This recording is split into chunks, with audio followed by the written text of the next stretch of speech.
Don't be silly. Of course we're gonna rescue it. At least we're gonna torture ourselves trying. In all seriousness, we are the last line of defense for this machine. They need it off the property, and if we don't rescue it, it's 100% going to be cut up for scrap and gone forever. So we're gonna do our best to rescue this thing, give it a new lease on life, and preserve this history for future generations. What we need to figure out today is how bad the engine really is. And we know from the last video where we scoped the bores that it's bad. But how bad is bad? And the only way to determine that is to tear into it and find out. Probably the biggest determining factor for the direction of this project is going to be, can we even get the engine apart? That's going to be our biggest challenge for today. Rebuilding an engine really isn't that bad if you can get it apart. You plan ahead, you bring the parts and tools, and you assemble it. But getting an engine apart that's in this condition in the middle of the woods 3 hours from home, well, that's another story. Anybody can rescue a piece of equipment that's just been neglected and, might need a little TLC, some fresh batteries, some fresh fuel. But to try to rescue a 10-ton piece of machinery that is miles from the nearest road, that hasn't run in over 40 years, that spent half of that time sitting in the middle of a beaver pond, this presents a whole new level of challenge. Now, I'm certainly no stranger to challenges, but this is probably the biggest one yet. And I hope you guys will stick around for it, because it's going to be a doozy. Well, guys, we're in the middle of nowhere again. Nearly 3 hours from home. Got enough tools piled in the back of the little commuter to level the truck out. And I don't need to tell you where we are, because here we are. I got a sickness, and the only cure is more rusty iron. So yeah, we're gonna try to save it. Goal for today, see if we can get the engine apart. Get the engine apart, we're gonna have to get it loose. So, let's get started.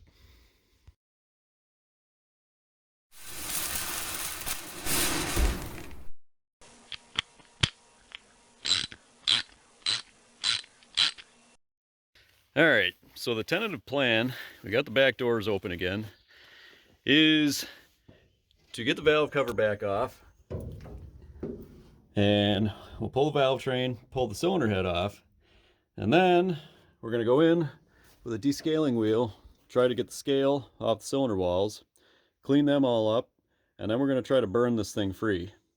And basically the concept behind that is we'll put a mix of ATF, automatic transmission fluid, and kerosene in the cylinders, probably about 1 inch deep on the top of the pistons. We'll light them all. The heat will expand the cylinder walls, and then the liquid sitting on the dome of the piston will keep the piston cool. This should hypothetically open up a few thousandths gap between the rust and the piston, thus allowing the ATF mixed with a little kerosene to soak down between the pistons and the bores, hopefully enough that we can get this engine broken free.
Well, guys, we got the head off, and we've got a major bummer here. I don't know if you can see that, but this cylinder filled with water and froze, and it has blown a gigantic hole in the side of the liner right here. That's all blown right out. So this is a pretty huge setback. How's that? Can you see a little better now? Woof. Woof. I've taken a lot of engines apart, and I gotta say that this is probably one of the worst that I've seen from water ingress. That's just, this puts a serious dent in our plans. So we're gonna take pause here and reassess the situation and decide what and how we want to move forward. So I think we're gonna take pause here and maybe get something to eat, and then we'll dive back into this and see how much more we can get done before we gotta head on out of here.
This one, but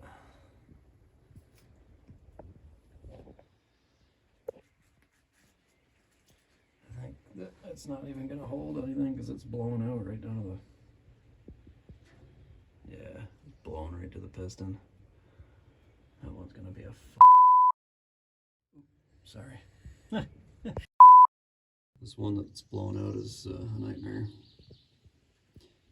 Really the hope that I could have, I suppose, is that this piston pushes the liner out with it. But even that's unlikely because the liner's all blown out over here, so it's going to get caught. But if I saw it start to lift, you can see the edge of the liner right here. If I saw it start to lift, then I could bust that out of there and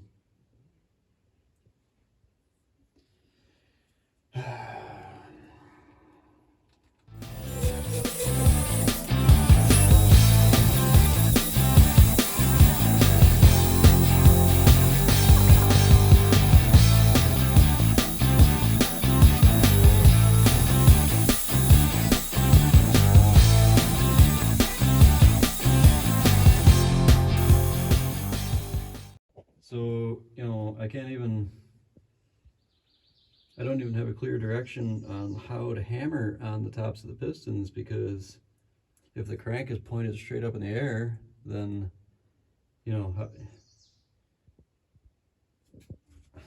you're just basically hitting on something straight up. It's not going to turn it. You can't see the orientation of the crank without pulling the oil pan, which, you know, I'm gonna do eventually, but because you got to take all the pistons and rods out of it to pull the liners out, because the liners come out the top. So you got a draw rod that's going to go down through the center of the liner, and then a spreader at the base to catch the bottom of the liner, and then you draw it up braced on the sides to suck the liner out of it.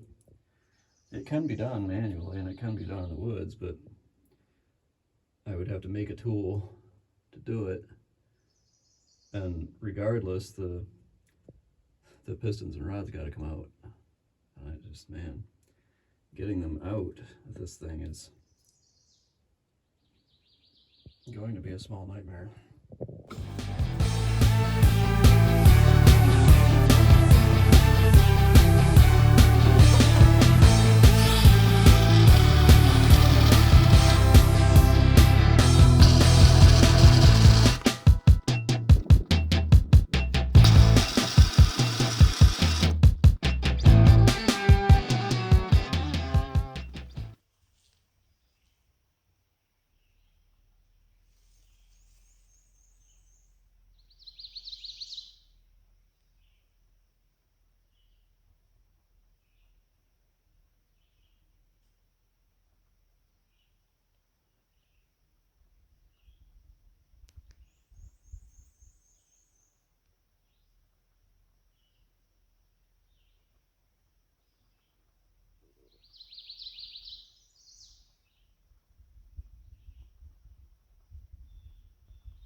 All right, so we've stepped up from kerosene to gasoline for a little bit higher flame temp, and we're gonna heat cycle these liners, I don't know, 2, 3, 4, 12 more times, and we'll start seeing if we can pound the pistons out of this thing after we get the oil pan off.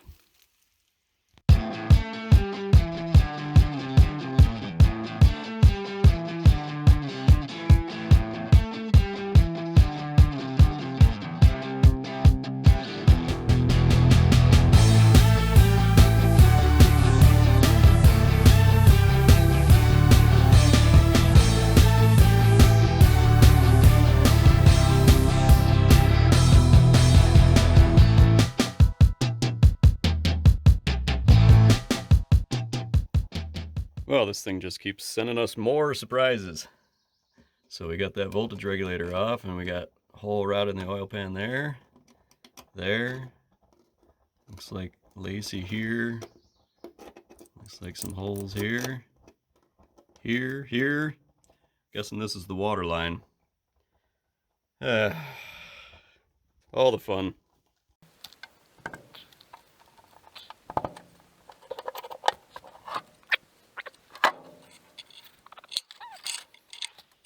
Well, we got the pan off, and wow, is it ever lacy. And yeah, right along the water line, like we suspected. And we got a whole pile of whatever you would want to call that, rust, mud, sludge. And it's also rotted on both sides.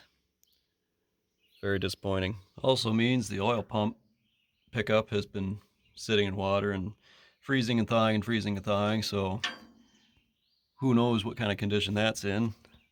However, I guess the only good thing is that the crankshaft doesn't look too bad, and the pistons that are down in the holes are not entirely at bottom dead center, so we do have some room to beat on them with a block of wood a bit. I think we'll start with these two center cylinders.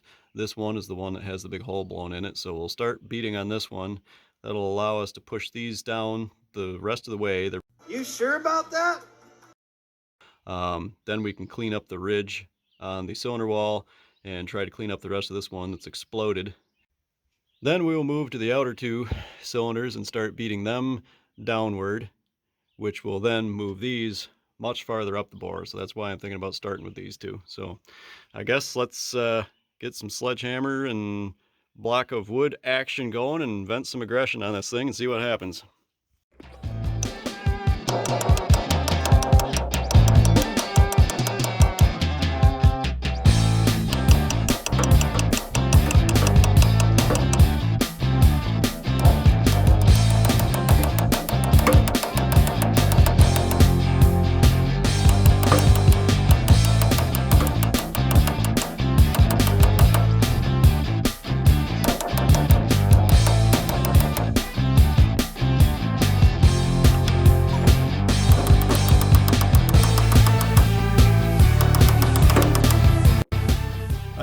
Up for hours, or at least what felt like it.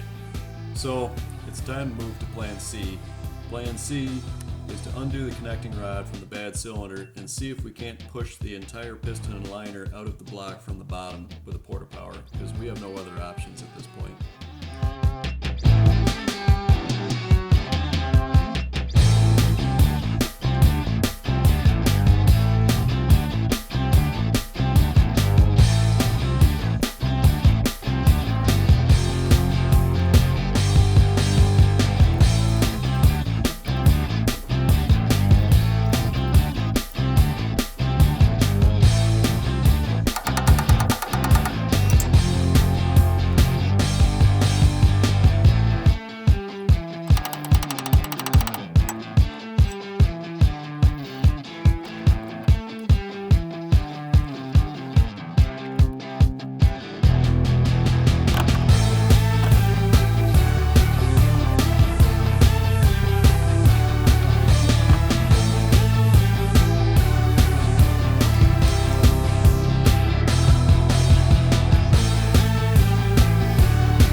so far down at this point that, you know, this 5-hour round trip to do 4 hours of work, it's like, you know, you got what, a bolt or two for this chain case cover, and I'm assuming flip that chain case cover up and it's just going to be, you know, an output sprocket off this clutch assembly, and the clutch assembly is part of the whole engine assembly. So you got, you know, 1, 2, 3, 4 bolts, unhook the radiator, pull the whole engine right out of it, and at that point we come back prepared with a running engine, drop it in here, and just for sake of time of the 5-hour round trip, eliminate that variable and deal with this titanic condition of an engine at another juncture is what I'm thinking. But we'll give a shove on this piston and liner and see if it comes out or we break something. Either way, got to get the oil pump the rest of the way off first.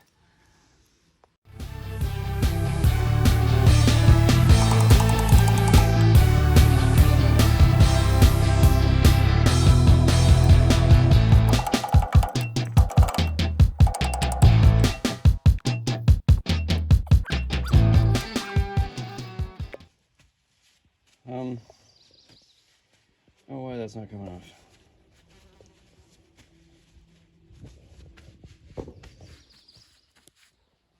I've got nothing.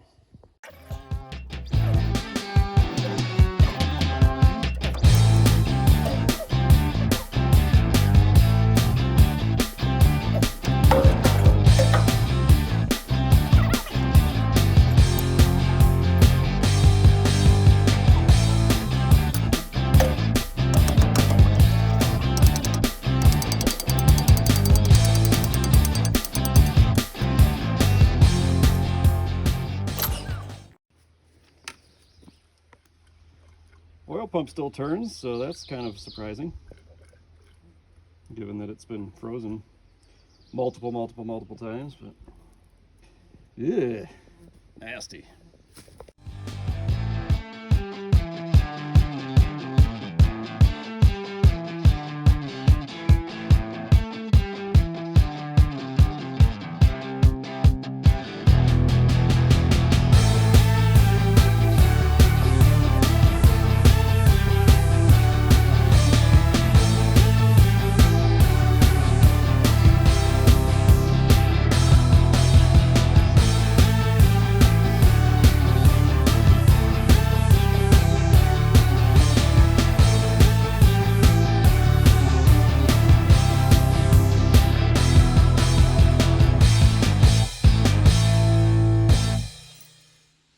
This is what we wanted to determine. Is this feasible? So this is pushing us towards swapping the engine out, because if we can't get this liner out of here in the woods, we don't have a whole lot of choice in the matter but to go after doing an engine swap. That way we can then take this engine block to a machine shop and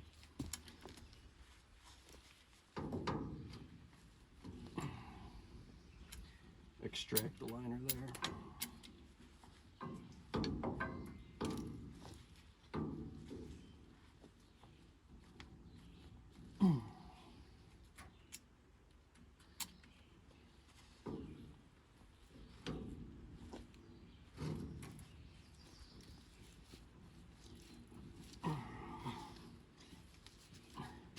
I don't have a gauge on this, but the amount of PSI that we are putting on the bottom of that liner right now is incredible. The fact that it hasn't budged is not good. Doesn't feel like that's moved an iota. So that's why we're starting with the worst cylinder. If it gets damaged, it doesn't matter. And this is the one that we absolutely have to get the liner out of because it's got a huge hole in it. So I think this is kind of deciding our path forward right now.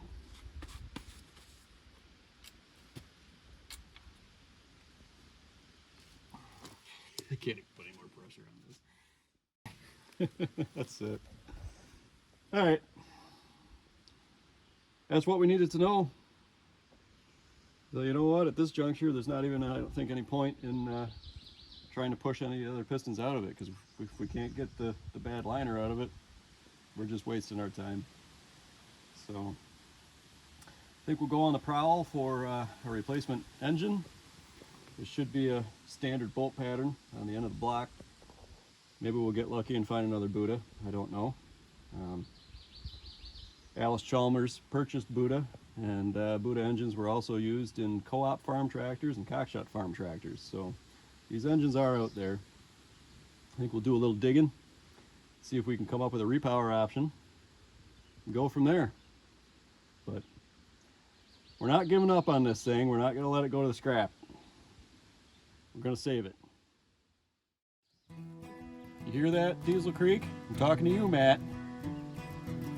Is it too far gone? You know, I know it needs more than batteries and fresh fuel. Should we give up on it? No, we're not going to give up on it. We're going to rescue it. God willing, if the creek don't rise, we're going to track this thing out under its own power. Step up your game, sir.